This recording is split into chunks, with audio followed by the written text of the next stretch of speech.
The beeping started before I even opened my eyes. That's the thing nobody tells you about waking up in a hospital. The sound comes first, a steady mechanical rhythm that doesn't care who you are or where your daughter is. It just keeps going. Beep, beep, beep, beep. I was 63 years old, lying in a hospital bed at Mercy General, and the first face I saw when my eyes finally focused wasn't my daughter's. It was a nurse I'd never met, a young woman with braided hair and tired eyes who was checking a monitor and hadn't noticed I was awake yet. I remember thinking, where is she? Then I remembered I had collapsed. It was a Sunday. I know that because I was wearing my good blue dress, the one I only wear to church. I'd been going to First Covenant for 11 years, ever since my husband Harold passed, and I started needing something to hold on to on Sunday mornings. The congregation knew me by name. Sister Mabel always saved me a seat in the 4th row, left side, near the window. That morning, I'd felt a little off. Not sick exactly, just heavy, like I was moving through water. I told myself it was nothing. I'd been overdoing it that week. Painting the back bedroom, sorting through Harold's things, carrying boxes I probably shouldn't have been carrying alone. The sermon was about patience. I remember that too. Pastor Wendell was talking about waiting on the Lord, about how still waters don't mean empty waters, they mean deep ones. I was nodding along, and then Sister Mabel was grabbing my arm and I was on the floor and I didn't know how I got there. I didn't lose consciousness right away. I heard voices above me. Call 911, someone said, and someone else said, she's breathing. And I kept thinking about that blue dress and whether I'd ironed it right because there might have been a crease along the left side that I hadn't gotten out all the way. Strange, the things your mind holds on to. The paramedics came. I remember the ceiling of the church sliding past me as they wheeled me out on a stretcher, and I remember thinking I needed to call my daughter. I didn't have to. The hospital did it for me. My daughter's name is Renee. She's 38 years old, lives 40 minutes from me, and works as an event coordinator for a hotel downtown. She is good at her job. She's always been good at the things that matter to her. Our relationship had been strained for about 2 years by then. I won't pretend otherwise.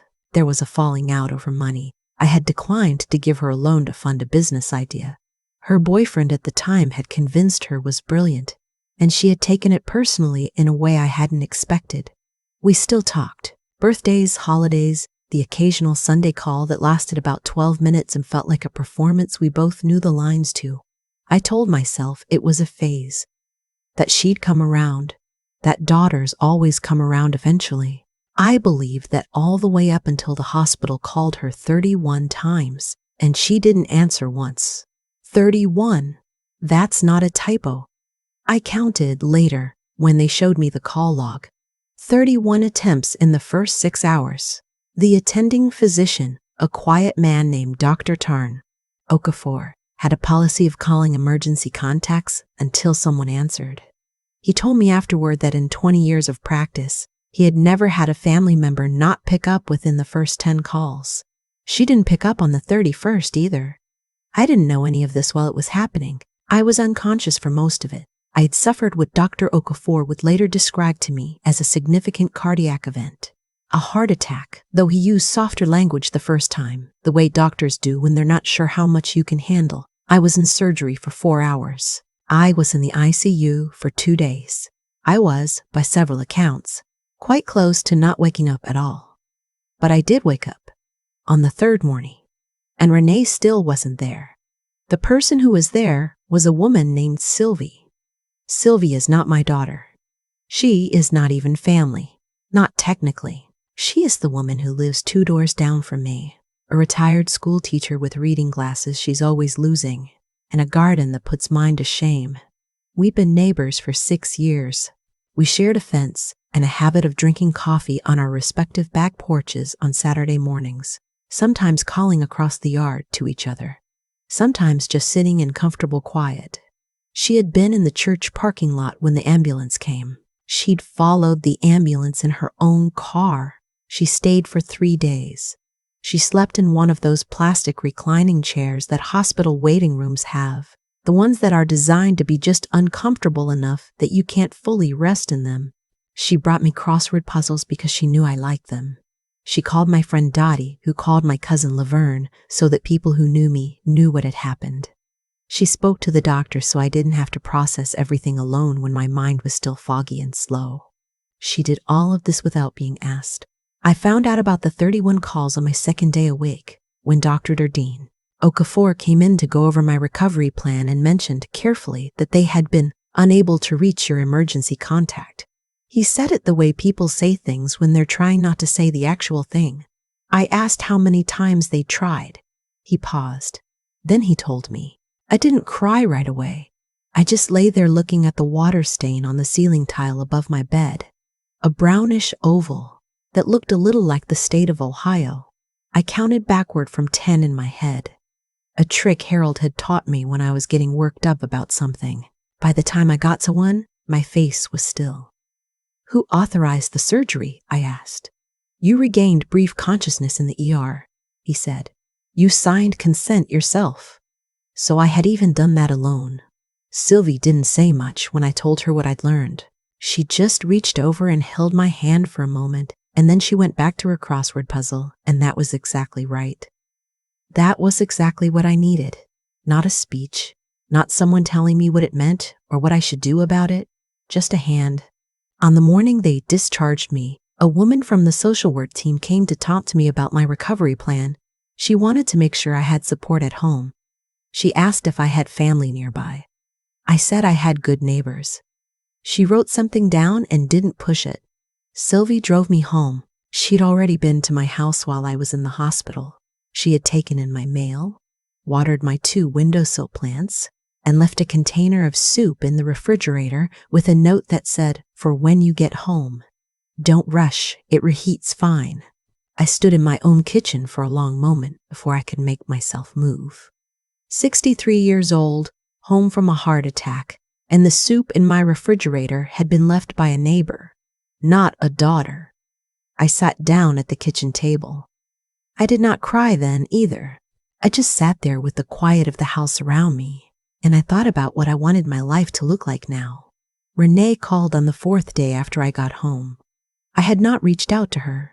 I want to be clear about that. I had thought about it, turned it over in my mind late at night when sleep wouldn't come, but I had decided to wait. To see. To find out how long it took. 4 days. She called on a Tuesday evening. I was on the back porch with a cup of tea, watching the light go out of the sky, when my phone buzzed on the table beside me. I looked at her name on the screen for a long moment. Then I answered. Mom. Her voice was bright, the way it gets when she's in a good mood. Hey, I've been meaning to call. How are you? I let the question sit there for just a second. I had a heart attack, I said, 11 days ago. Silence. I was in the hospital for 5 days, I continued. I had surgery. They tried to reach you 31 times. More silence. Mom, my phone?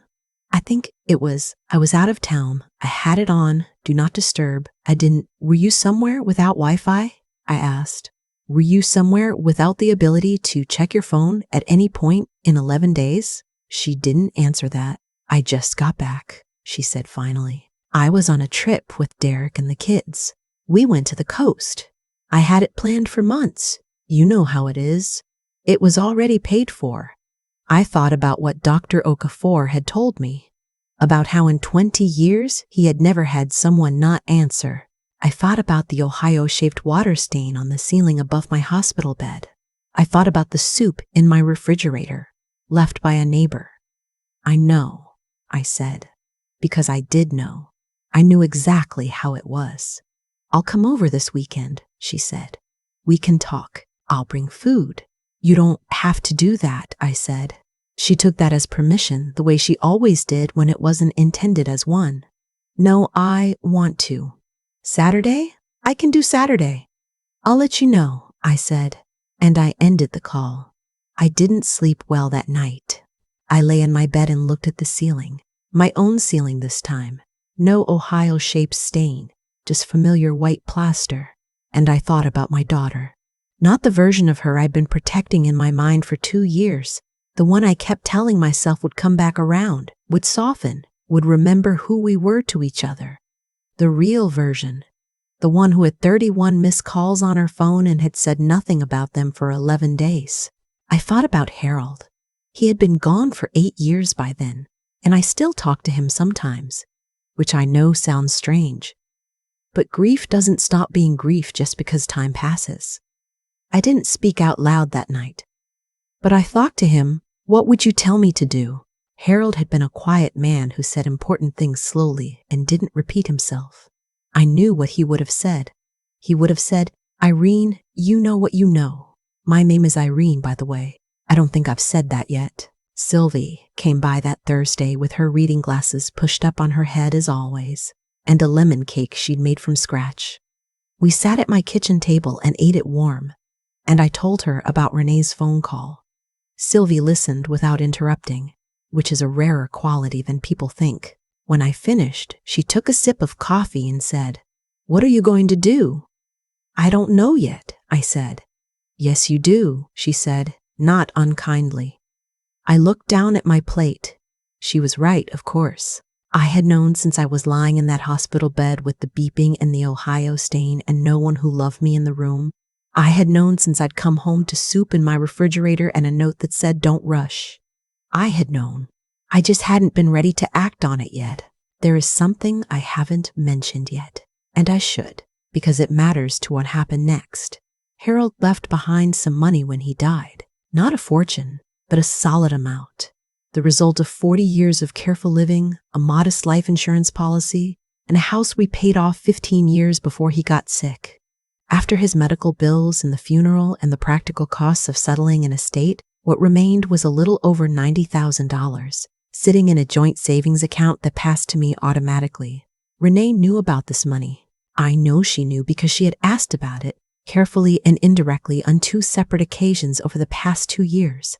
Once when she mentioned she was looking into some investment opportunities. Once when she asked if I'd thought about what I wanted to do with everything, eventually. I had pretended not to understand what she was asking, both times. Because sometimes pretending is the kindest form of refusal. A financial advisor I trusted had told me to think about updating my estate documents now that I was in my 60s and had health things to consider. I had been meaning to make an appointment with the attorney he recommended. I hadn't gotten around to it. I got around to it now. The attorney's name was Mr. Hargrove, and he was a patient man with a calm office and the kind of desk that made you feel like things would be handled properly. I sat across from him on a Friday morning, 2.5 weeks after I'd been discharged from Mercy General, and told him what I wanted to do. He didn't flinch. Attorneys learn not to flinch. I left Renee $1, not because I was angry, though I was, but because in some states, leaving someone completely out of a will creates legal complications. The possibility of a challenge on the grounds that the omission was accidental. $1 is unambiguous. $1 says, I thought of you. I made a choice. I left the majority of my estate to 3 places. My church, a literacy foundation Harold had always believed in, and, after sitting with it for a long time, a designated fund to thank Sylvie in a way she would never accept from me directly while I was alive. I drove home from that office feeling lighter than I had in 2 years. Renee came over on Saturday as she'd said she would. She brought flowers and a grocery bag with pasta and bread, and she was wearing the expression I recognized. The one that meant she was prepared to be generous, to be forgiving of whatever small grievance had created this distance between us. As though the issue was a misunderstanding on my part that she was graciously going to overlook. I let her in. I made coffee. I sat across from her at the same kitchen table where I'd eaten Sylvie's lemon cake and finally told myself the truth. I want to talk about what happened, I said. Me too, she said, and I could hear the relief in her voice, the assumption that this conversation was going to smooth things over. I told her everything, quietly, without anger in my voice. The 31 calls, the surgery, the 5 days, the neighbor who had stayed, the 11 days of silence. I said it all plainly. The way you say facts, because that's what they were. Facts. She had excuses. Several of them. The phone on Do Not Disturb. She thought if it were really serious, someone else would have reached her. She hadn't wanted to ruin the trip for the kids. She'd assumed I was fine. I listened to all of them. Then I said, I assumed you would come. She looked down. I have been assuming that for a long time, I said. That you would come around, that things would get better. That if something serious happened, I would find out what I meant to you. She looked up. Her eyes were wet now. Mom, I found out, I said. I'm not angry. I'm just done pretending I don't know what I know. We sat there for a moment in the quiet of my kitchen. What does that mean? She asked. It means I love you, I said. It means I will always love you. It means I'm not going to spend whatever time I have left waiting for something that isn't coming. She cried then. Real crying. Not performance crying. I knew the difference by then. And I felt something for her, I did. She is my daughter. That doesn't go away. But feeling something for someone and organizing your life around them are two different things. I had confused them for a long time. She asked eventually about the estate. Not directly.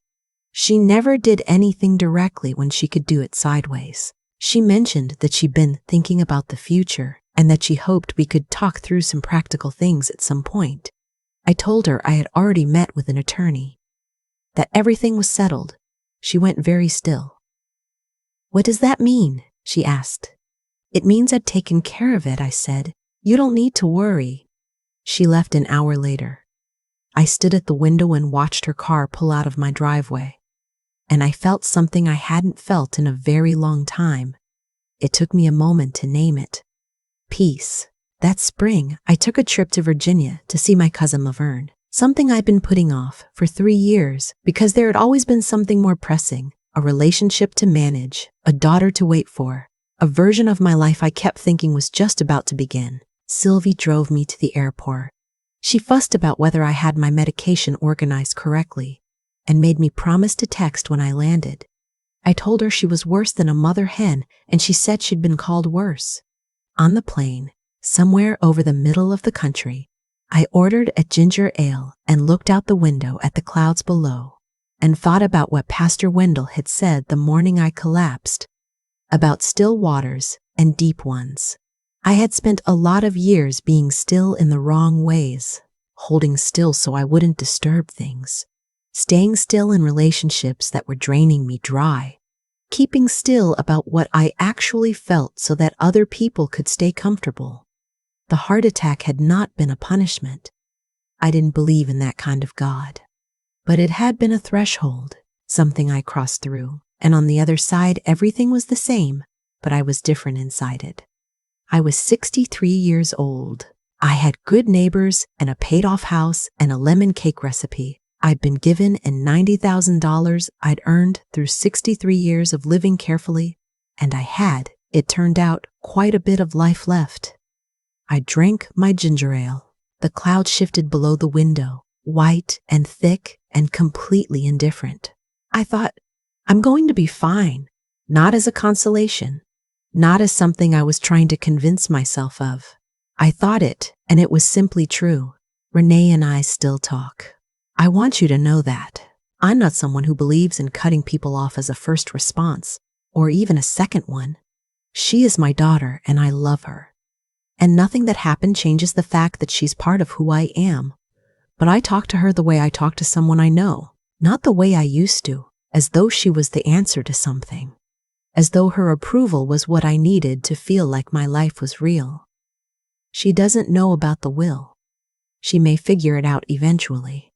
I've decided not to think about that part.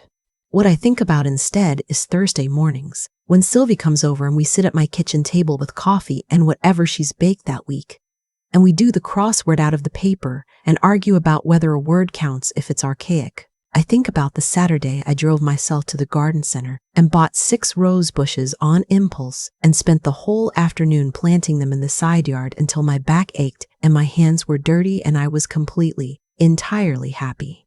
I think about the phone ringing 31 times in an empty room. And I think about the soup that was waiting for me when I got home. That's the thing about finding out what matters. It costs something. It always does. But what you're left with afterward, what you're left with when you stop organizing your life around someone who isn't coming, is not emptiness. It's room. Room for the people who actually showed up. Room for the life you actually have. Room, finally, to stop waiting and start living in what's already here. I planted those roses in the fall. They came back this spring. Harold would have liked them. There's something nobody prepares you for when you get older. Not the physical slowing down, not the smaller life, not even the grief. It's the moment you finally see someone clearly, someone you loved completely, and you realize the image you'd been holding of them for years was one you built yourself. You cut and arranged and softened the edges until they fit the shape of what you needed them to be. And then something happens that makes it impossible to keep doing that, and the shape falls apart. That's what those 31 calls did to me. Not the heart attack, the calls. I had spent 2 years telling myself that Renee was going through something, that the distance between us was temporary, that daughters come back around. I held on to that so tightly, and I held on to it at a cost I didn't fully account for, the cost of watching myself clearly. Because the truth is, I had been making myself smaller for a long time to make space for a relationship that wasn't giving me much back. I had been careful not to ask too much, not to need too much, not to say the things I actually felt because I was afraid of losing what little I had left of her. The heart attack stripped all of that away. You can't be careful in an ICU. You can't manage impressions when you're unconscious. What was left when all that fell away was just the plain truth: she wasn't there, and the person who was there was Sylvie, who owed me nothing. I think about cause and effect a lot now. Not in some mystical sense, just in the practical human sense that the choices we make accumulate. Every time Renee chose herself over showing up, she was building something she couldn't see yet. Every time I stayed quiet to keep the peace, I was building something too. We were both, in our own ways, creating the exact situation we ended up in. That's not blame. That's just how it works. Actions compound over time, the way money does, the way erosion does, quietly, invisibly, until one day the shape of the land has completely changed and you can't point to the moment it happened. What I learned, not as a lesson I wanted, but as one I got anyway, is that courage and clarity are connected. I had the intelligence to see what was happening for years. I knew, but I didn't have the courage to act on what I knew, because acting on it meant grieving something. And grieving is hard. It's easier to keep hoping, to keep adjusting your expectations downward, to keep telling yourself that next time will be different. The heart attack gave me the courage I hadn't been able to give myself. Not because I came close to dying, though I did, but because lying in that bed I finally ran out of energy to pretend. And when the pretending stopped, what I found underneath wasn't emptiness. It was just me, 63 years old, still here, still capable of being loved. By Sylvie, by Dottie, by Laverne, by a congregation that called and showed up. Still capable of a good life. That's the thing I want to leave you with. Not that families disappoint you, because you probably already know that, but that the life you have, the actual one, not the one you're waiting for someone else to finally give you, is already worth something. Sylvie's soup was in my refrigerator. It had been there the whole time. I just hadn't been looking at it.